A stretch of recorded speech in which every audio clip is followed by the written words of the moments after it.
En la universidad, digamos, de mis tiempos, uno no tenía nada hecho. Uno tenía que hacerse ese camino. Entonces la historia es básicamente una rama de estudio, un área que nos ayuda a conocernos mejor. Tenemos que tener una objetividad que hoy en día se está perdiendo porque está analizándose la política, la historia, con criterios políticos, con criterios ideológicos. Yo diría una palabra muy fuerte: castrando la esencia de la historia. Pero ¿para qué sirve la historia? O sea, ¿qué utilidad tiene? El historiador es un ser curioso pero indispensable. Todo aquello que se me ha sido dado, por ejemplo, como tradición política, tradición de filosofía, tradición de arte, tradición de posturas políticas, si no entiendo eso, mi vida, mi manera de entender mi realidad es realmente pobre. Si nosotros pudiéramos invertir en educación y en infraestructura, el país sería realmente. ¿Cuánto daño le ha hecho este relativismo a la historia? En el caso de la historia del Perú, el daño es gravísimo. ¿La calidad de la educación en temas de historia ha decrecido en los últimos años? Se ha pulverizado. Y el Perú, en esa riqueza, lo que tiene que destruir es la corrupción, porque no somos pobres. Lamentablemente hay exceso de ladrón.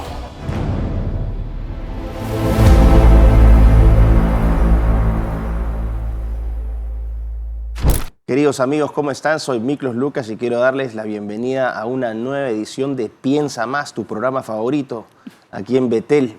Y en esta ocasión tengo una invitada de lujo, realmente, lo digo con toda sinceridad, de todo corazón, una gran historiadora, patrimonio de la historia nacional, que es Cecilia Bácula. Cecilia es licenciada y doctora en Historia por la Pontificia Universidad Católica del Perú.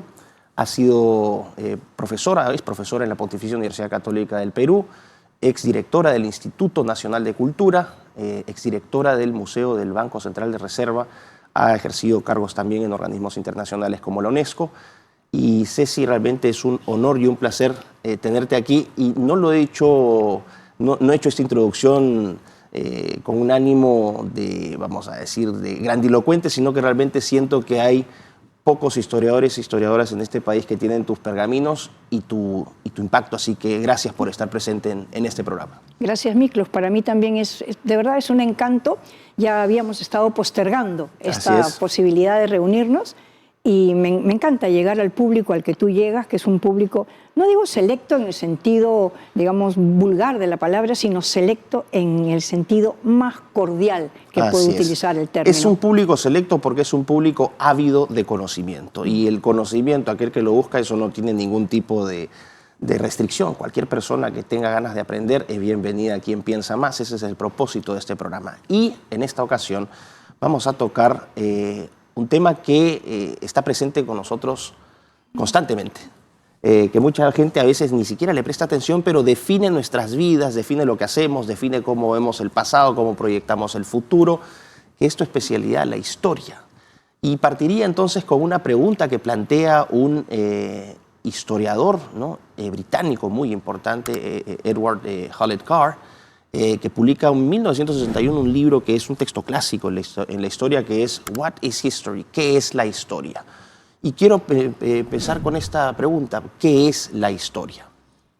Me encanta este comienzo porque cuando yo comencé a estudiar historia, bueno, hago un paréntesis para decirte que yo nunca dudé de que esa era mi vocación, de que esa era mi voluntad, y que investigar, ser un poco ratón de biblioteca y ser profesora fue siempre el objetivo de mi vida. O sea, no he mudado, ¿no? Quizás un poco sonsa, pero no he estado como saltaperico. Y cuando yo entré a la universidad, dos elementos me llamaron mucho la atención. Primero, que me pusieron delante este libro de ¿qué es la historia?, que para mí fue descubrir la historia no solamente como un recuento de hechos, sino como una ciencia que había que pensar, una ciencia que te obligaba a conocer para discernir. Y una vez que tú discernías, eras capaz de entender el porqué, el origen y la consecuencia.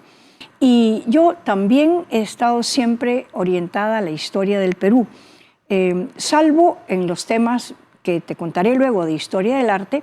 Mi mi vocación ha sido siempre la historia del Perú, porque me ha parecido que acá yo tenía muchos más elementos para trabajar, o sea, documentos, archivos, repositorios, ¿no? Entonces, la historia universal ha sido siempre un elemento de bagaje, pero, por ejemplo, temas como el libro de Carr, o, por ejemplo, Toynbee, o la decadencia de Occidente, que era algo que uno tenía que leer para entender su propia circunstancia, siempre ayudaron mucho, ¿no?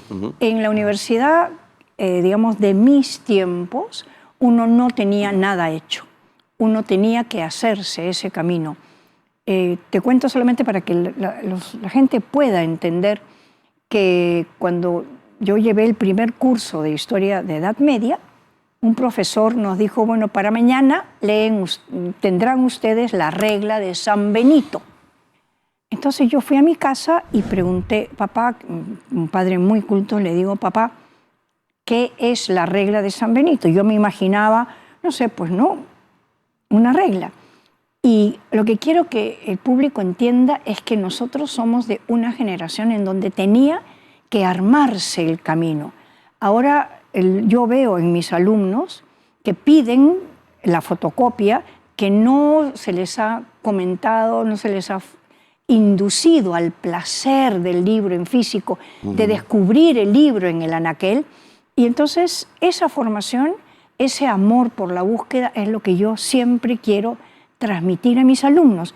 Y puedo decir con orgullo que por lo menos uno, cuando no son dos, conquisto 2 almas para la historia, por lo menos una por semestre. Y qué bonito lo que dices, porque efectivamente, entonces la historia es básicamente una rama de estudio, un área que nos ayuda a conocernos mejor, ¿no? ¿Qué somos? ¿De dónde venimos? ¿Hacia dónde vamos de alguna u otra manera? Y como planteaba Carr, también es un diálogo constante entre el pasado y el presente.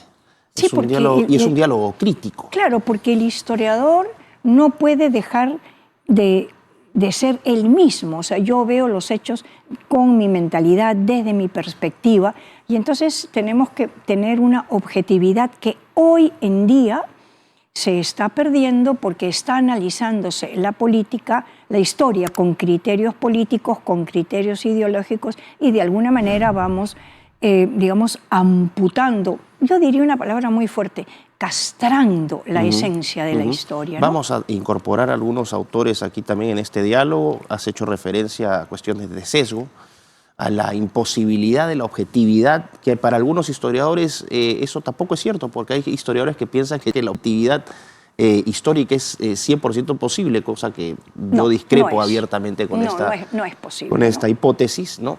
Y la idea del uso político de no la historia, sino del revisionismo para modificar la historia para que encaje con ciertas narrativas políticas, que se aplica mucho al caso del Perú.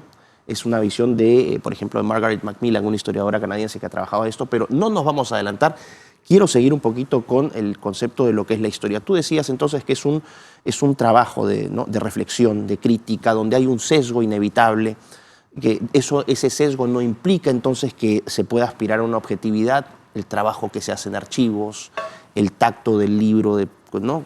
Ese amor que uno logra con el tacto, con el papel. ¿Qué utilidad práctica, si hay alguien que nos está viendo ahí, entonces, pero ¿para qué sirve la historia? O sea, ¿qué utilidad tiene? A ver. Porque estamos en un mundo utilitarista. No, claro. Yo puedo decir que yo nunca he tenido problemas personales para tener una vida materialmente, económicamente cómoda con mi oficio. Es decir, uno puede vivir como historiador, que eso es un poquito lo que le preocupa a las personas, ¿no? O sea, ¿cuánto me va a redituar? ¿Cuántos recibos por honorarios voy a poder hacer?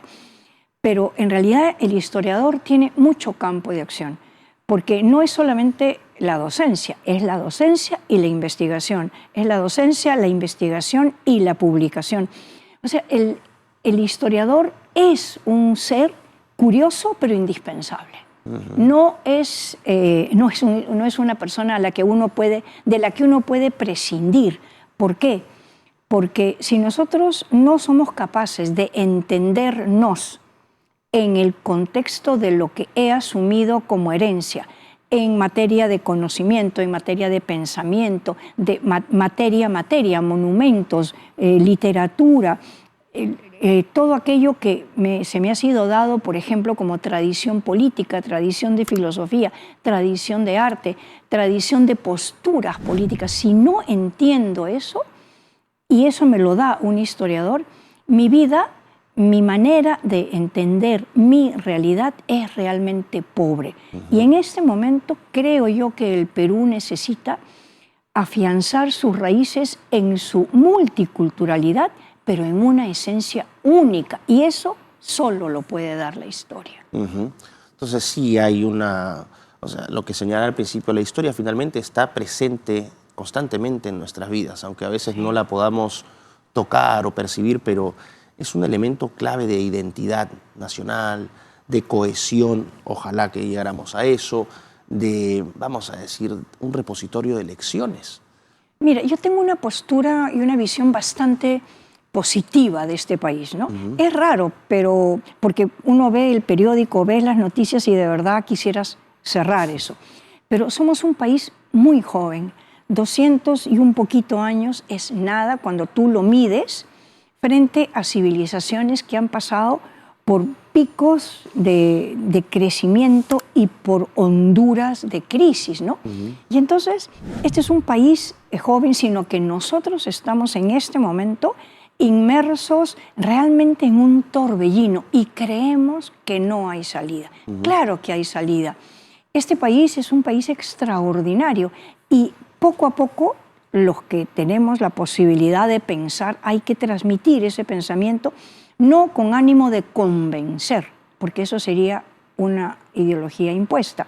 Creo que lo que tendríamos que hacer es compartir y ayudar a que la gente encuentre una luz, porque la luz está, sino que estamos de verdad con el muro delante de los ojos y creemos que de esto no vamos a salir. Y claro que vamos a salir. Hay entonces un mensaje optimista, ¿no? Sí. A lo largo de tu experiencia, de tu vida, que has visto también altos y bajos en este país.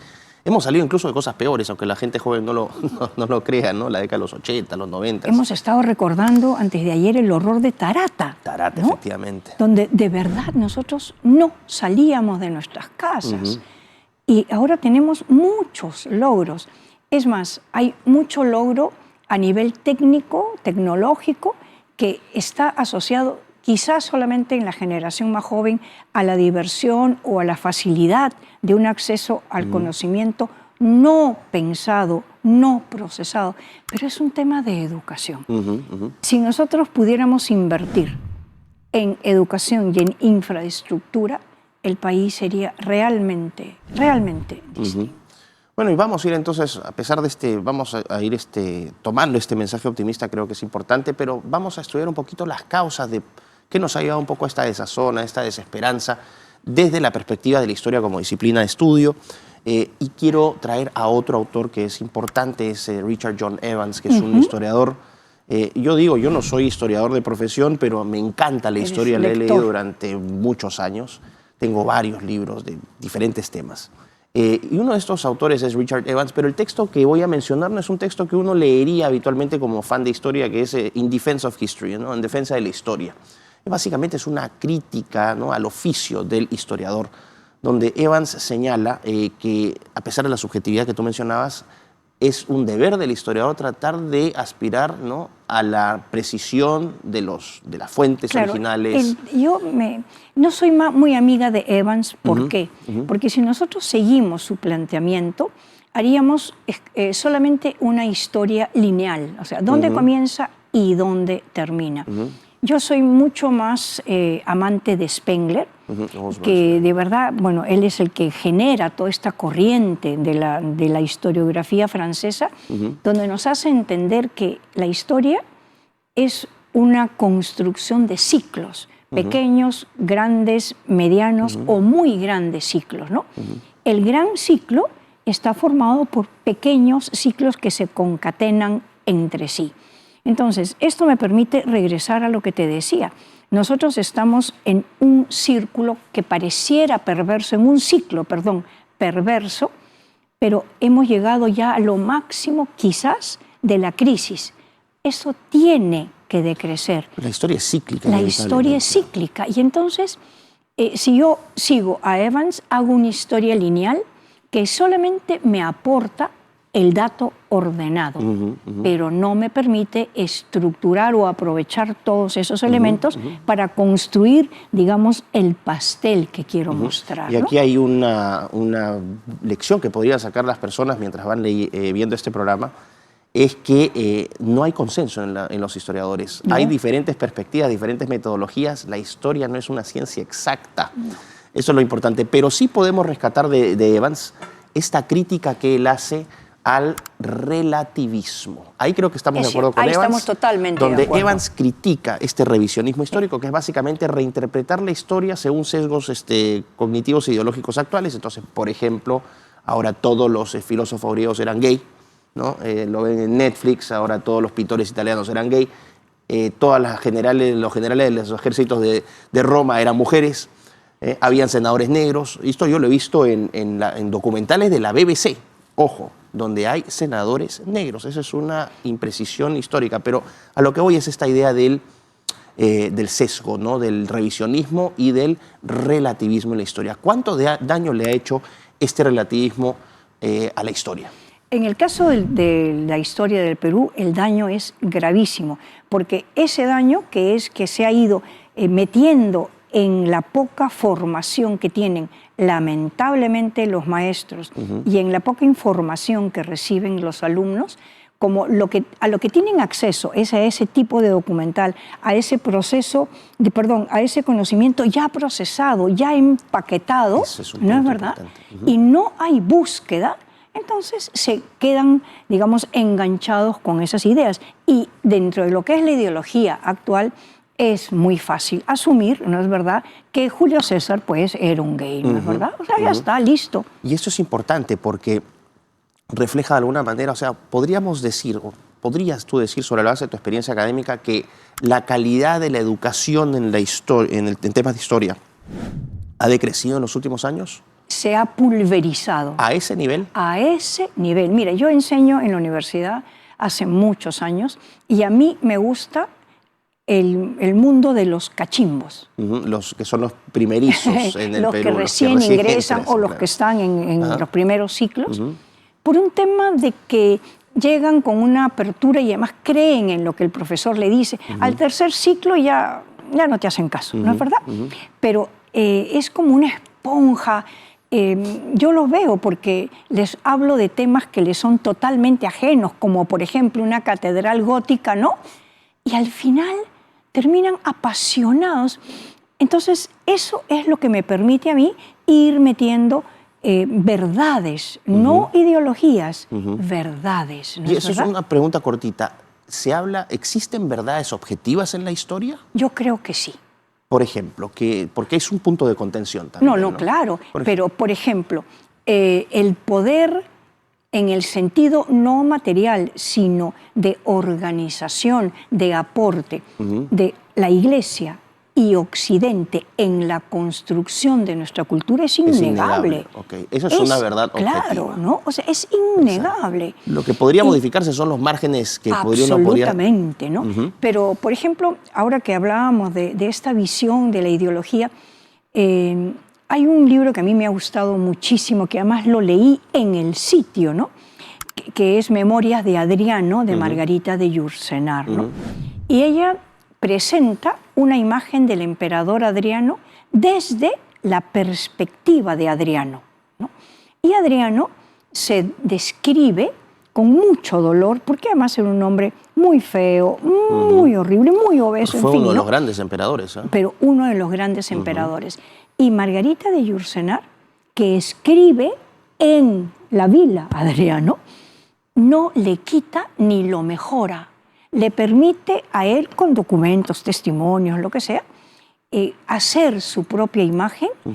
Y entonces ella te presenta una historia a la que tú después puedes reelaborar, si quieres, te puede gustar o no te puede gustar.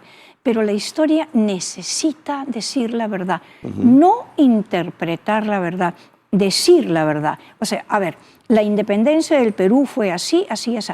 A mí me parece que... Pero lo objetivo es el hecho, la interpretación puede darse, pero no puede estar comprada por una ideología. O sea, tergiversada o previamente ya una posición Porque prefijada. más hago daño, miento. ¿No? O sea, yo no puedo mantener esta idea de que la verdad es como me percibo. Claro. O sea, yo soy lo que soy. Y en este caso, por ejemplo, unas verdades objetivas históricas serían las fechas, por ejemplo, en las que ocurrieron ciertos eventos, las batallas, los protagonistas. ¿Sí? Bolívar estuvo presente, San Martín estuvo presente. De ahí el tema de la interpretación. Pero es curioso y es preocupante lo que señalas, ¿no? Que ahora como que ya viene una especie de Gerber, ¿no? De papilla para bebé establecido, donde al alumno se le dice, sea un receptor pasivo de esta información, no la critiques, porque ¿qué pasa si criticas y estableces posiciones que serían impopulares en un aula de historia? ¿Viene la cancelación? No, mira, yo la verdad es que quiero decir siempre la verdad respecto a mi relación con la Universidad Católica. Yo sé que se han dado, tú has vivido un caso, ¿no es verdad? Además, notorio y sonoro, pero yo nunca te diría que jamás he tenido una cortapisa, una orientación, hay que decir esto. No, nunca, nunca en mis años infinitos en la universidad. Por supuesto que veo lo que sucede, veo a veces las cosas que se producen en el campus, ¿no? Pero a nivel académico, a nivel de mi aula, libertad absoluta. Me alegra escuchar eso, que haya cierta libertad académica, por lo menos con algunos profesores, ¿no? Y que haya libertad de expresión y libertad de ideas. Ahora, volviendo al tema de Evans, de este revisionismo, de esta disminución de la calidad también en la educación, en la historia, no solamente creo en el Perú, sino es un fenómeno en Occidente en general. Tocaste un tema del peligro de esto es que se pueda abusar finalmente del discurso histórico, ¿no? Y aquí entra otra autora, otra historiadora importante, que es Margaret Macmillan, que a mí me gusta mucho. Ella es historiadora, experta en relaciones internacionales, historia del siglo XX. Escribió un libro muy bonito sobre la Primera Guerra Mundial, ¿no? The War That Ended Peace, o sea, la guerra que acabó con la paz. Y tiene otro texto a la Evans y a la Carr, que es los usos y abusos de la historia. Y aquí encadenamos lo que hablábamos con este temor que tenía Evans de que la historia se termine convirtiendo en un instrumento de propaganda política. ¿Qué pasa acá en el Perú y en general en la región? ¿Crees que ese es el caso, que se está utilizando la historia con eso? En mucho, sí. Por ejemplo, yo veo que se está volviendo, poquito a poco, se está volviendo a mencionar el tema de que la independencia fue concedida, no obtenida. Y eso es una falacia, porque efectivamente, si tú no has estado en el campo de batalla, tú, Miklos, ¿no? Entonces, tu proceso histórico ha sido concedido. Tú vienes y naces en una sociedad ya libre, ya proclamada, no perfecta, ¿no es verdad? Pero en construcción. Pero de ahí a decir que el Perú, el peruano, en su momento, el sector que se decide por la independencia, no aporta nada, es ponerte una etiqueta de incapaz. Entonces, yo me niego a eso. Yo he tenido el privilegio de tener profesores, mira, de todo nivel, a nivel, digamos, de ideología, pero muy buenos. Yo me inauguré, por ejemplo, con el padre Gustavo Gutiérrez, ¿no? Que no es poca cosa, o sea, puede no gustarte, pero un hombre muy hábil. No, claro, para crear un documento así. Claro, y luego, por ejemplo, yo tuve también el privilegio de ser alumna de Heraclio Bonilla. Y Heraclio es una de las personas que comenzó en su momento a trabajar o a pensar en que el proceso de la independencia había sido un don, un regalo, a un menor, a un incapaz, a un, digamos, no una sociedad no lograda. Yo tengo mucho cariño por Heraclio, mucho. Yo le agradezco mucho todo lo que él me enseñó en historia económica, una experiencia extraordinaria con él. Pero yo no puedo creer que a un peruano le guste que le digan no mereciste, no hiciste nada, eres un adolescente incapaz. No, o sea, en la independencia hubo mucho de aporte en el pensamiento. Quizás necesitábamos, no lo sé, yo creo que sí, una personalidad como la de San Martín o Bolívar, pero de ahí a no reconocer que hay un pueblo que luchó. Y en ese sentido yo soy seguidora fiel de dos personas, del doctor José Agustín de la Puente y del doctor José Antonio del Busto, ¿no? Porque le tenemos que devolver, entregar, regalar a la generación que viene después de nosotros orgullo por lo que se ha hecho. Y aquí entonces voy a jugar de abogado al diablo. Te podrían decir, pero bueno, mira, estás incurriendo en una contradicción, porque lo que estás diciendo es, tenemos que escribir una historia que alegre y dé orgullo a nuestra gente, pero eso a costa de la objetividad o a costa de la evidencia. No, porque nosotros tenemos, de repente, no militares, de repente, pero tenemos pensadores extraordinarios. Bueno, el Perú ha sido una tierra de pensadores. O sea, claro. Mira, hay una persona que nosotros deberíamos recuperar para conocer, que es José María de Pando, un hombre que propone una forma política que está en un libro de Altuve, claro, muy lo tuve bueno, acá, Fernando, claro, la historia de los conservadores. Y además, no solamente ese, tiene un libro que se llama Una monarquía sin corona. O sea, el Perú aporta. Y, a ver, España le cuesta desprenderse del Perú porque es la niña de sus ojos. Y nosotros tenemos que decirle, nunca fuimos colonia, nunca, siempre fuimos un reino. Fuimos el virreinato, la grandeza, la riqueza. Entonces, independizarse de eso es mucho más difícil que dejar de ser una capitanía. Efectivamente.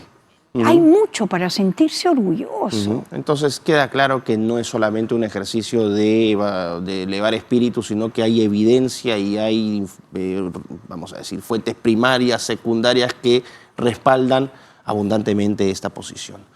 Aquí hay otro tema, entonces. La historia, entonces, sirve también, no solamente como este elemento de identidad, pero también trabaja mucho en la psique de las personas, ¿no?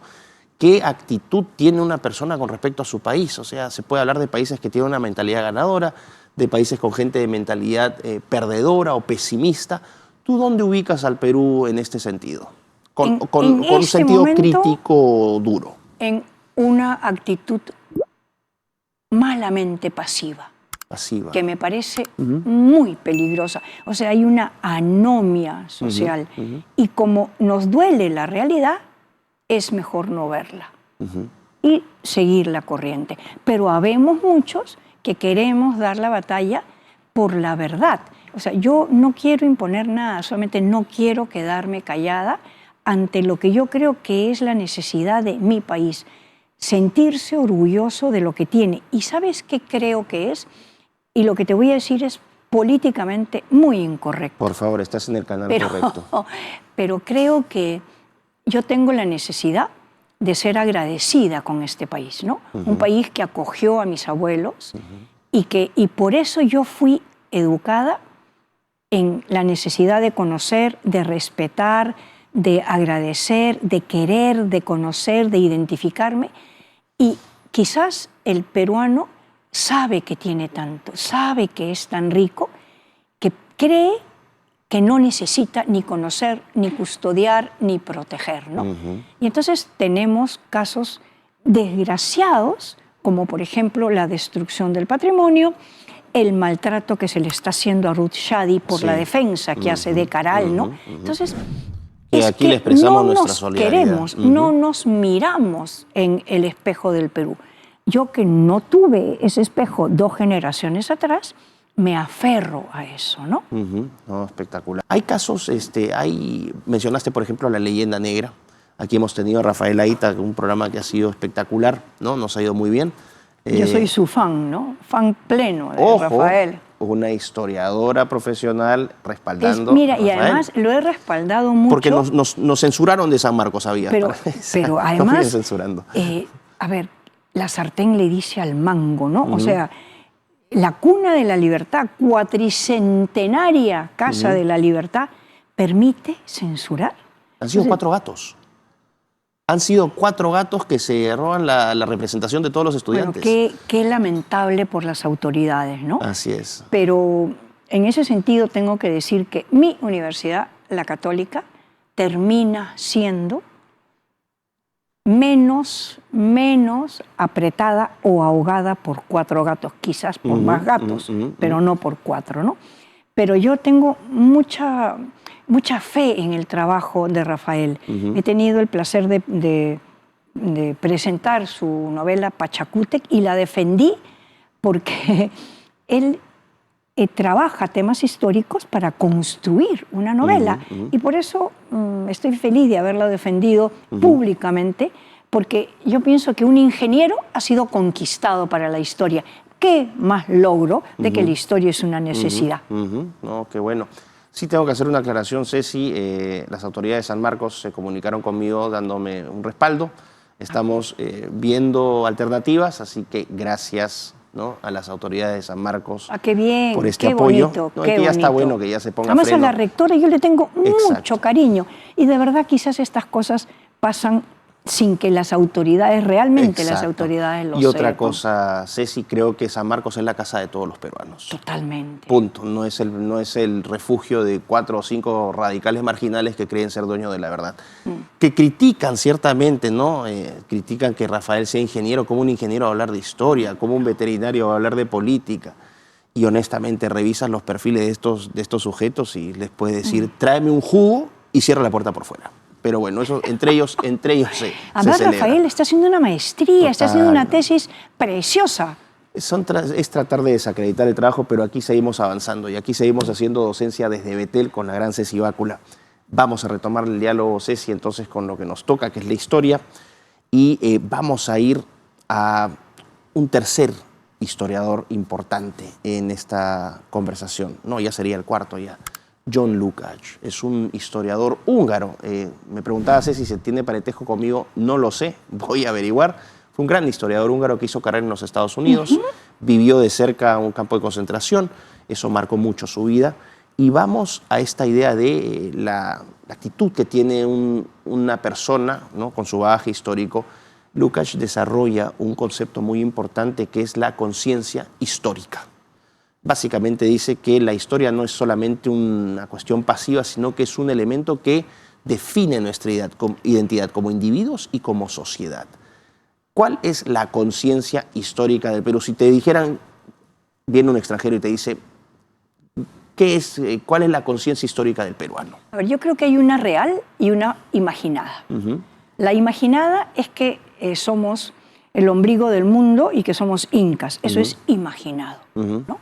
La real es que somos una sociedad maravillosamente pluricultural y que en esa inmensa diversidad, que es un hervidero, tenemos que encontrar los puntos de unión y los elementos que nos hacen la vida fácil.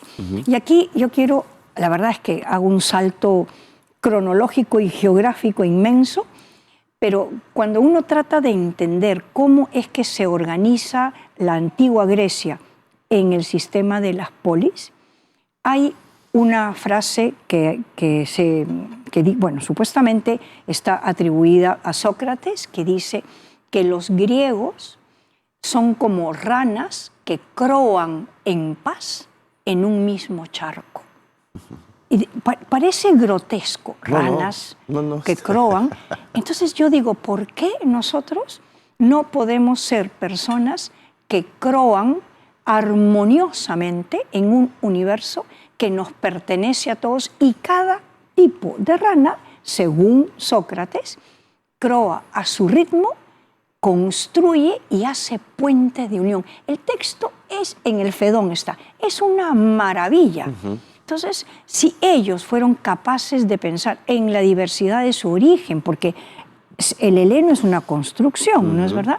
Nosotros tenemos que llegar a eso, a identificar que somos distintos, pero individualmente ricos. Y el Perú, en esa riqueza, lo que tiene que destruir es la corrupción y desaparecer a los choros, porque no somos pobres. Lamentablemente hay exceso de ladrón. Efectivamente. Hay que ser autocríticos, eso está pasando. En este caso, ¿no? Esta idea de que tenemos que sentirnos orgullosos de nuestra historia, estamos viendo este intento deliberado por borrar la historia o reinterpretarla. La leyenda negra, la reciente historia del Perú con el caso de, ¿no? El rol que se le apacigua a Sendero Luminoso y la cara que se le da a las Fuerzas Armadas en el terrorismo. Ese documento apócrifo que es la comisión el informe de la Comisión de la Verdad y la Reconciliación es una opinión personal, es mía, pero para mí ese documento tiene que ser quemado, ¿no? Y todas las personas que involucradas en eso tienen que pasar por un juicio nuevamente porque es un delito lo que han cometido desde mi perspectiva. Pero tenemos estos procesos de revisión, de reinterpretación. Esto ha socavado la identidad, sobre todo de los jóvenes, porque si te fijas, se ataca a la iglesia, la identidad espiritual, se ataca a la historia, la identidad colectiva, la identidad nacional, se ataca a la familia, la institución que permite, es decir, por todos lados hay ataques y esto tiene un impacto enorme en la juventud. ¿Qué efectos negativos puede crear en un joven la falta de una cultura, de un conocimiento, de una conciencia histórica? Es gravísimo porque tú le estás dando un mensaje subliminal que va, digamos, a la yugular. El conocimiento de tu individualidad no es importante. Y si tú no te ubicas en tu contexto, en tu sociedad, en tu barrio, en tu grupo, te conviertes en un paria que te llevan como cometa. Entonces, la idea es reforzar el orgullo por lo propio en la diversidad. Y yo, por ejemplo, creo que una labor pendiente es, bueno, revisar totalmente el tema de la regionalización, que es un fracaso, pero rescatar el aporte de la provincia a la historia del Perú, que tenemos un olvido, le damos la espalda a las provincias. Entonces tú ahí sí estarías alineada entonces con esta crítica que yo creo que es válida, ¿no? De la historiografía de izquierda, que ha habido un centralismo histórico. Muy terrible. Y eso ha tenido un impacto importante en nuestra identidad. Mira, yo sé que debemos terminar, pero te tengo que hacer una precisión. En el siglo XIX, la sociedad peruana estuvo constituida, enriquecida, potenciada por la provincia.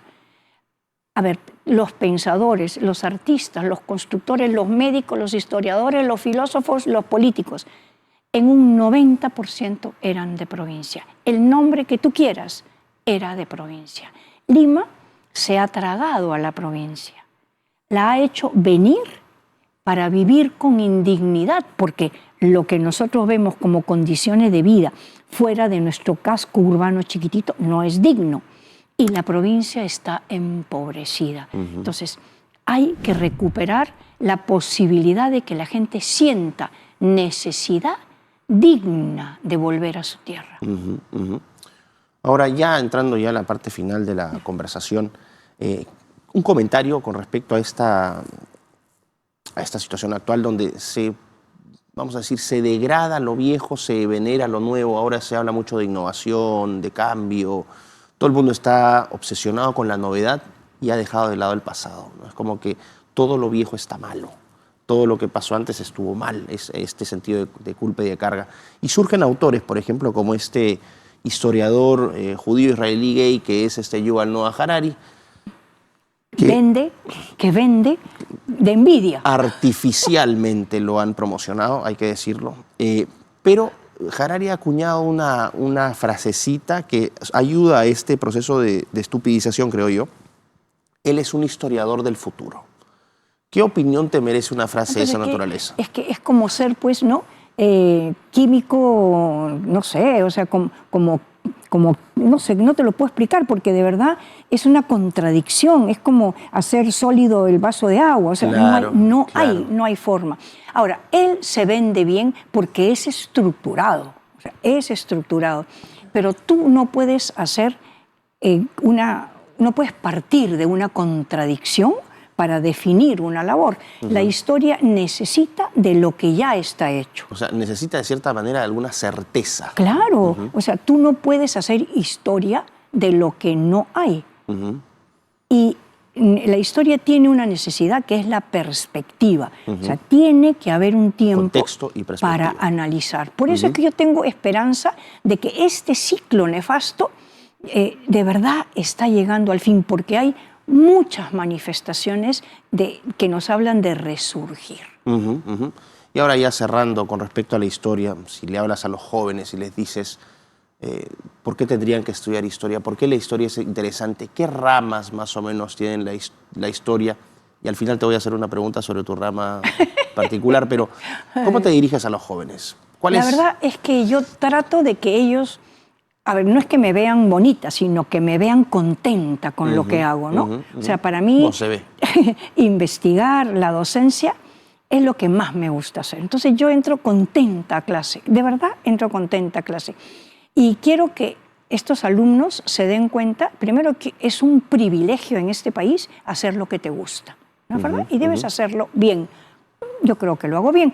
Y les transmito la necesidad de que puedan encontrar en lo que yo les transmito, transmito, qué feo sonó, pero bueno, una referencia en un espejo de conocimiento. O sea, que ellos tengan herramientas para ubicarse, o sea, ¿dónde estoy? Y mi papá, mi abuelo, ¿de dónde vienen? ¿Por qué es importante? ¿Por qué debo saber quién soy y de dónde vengo? Porque, como te digo, si no tengo esos pies bastante bien puestos en el suelo, me van a llevar como una cometa hecha de sacuara.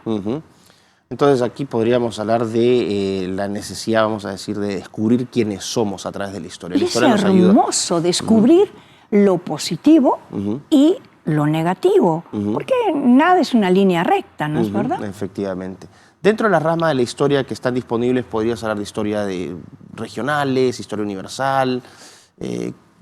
Alguien que no tenga idea, que esté viendo ese programa, ¿qué estudios, qué ramas podría tener la historia? Yo creo que una persona que recién se acerca podría, no sé, tener una visión general de la historia. Por supuesto, nosotros podríamos entender, llegando, digamos, al caso del Perú, de que nosotros tenemos que partir de la República. O sea, yo no soy muy estudiosa del mundo andino, o sea, la arqueología, eso no ha sido nunca mi afán.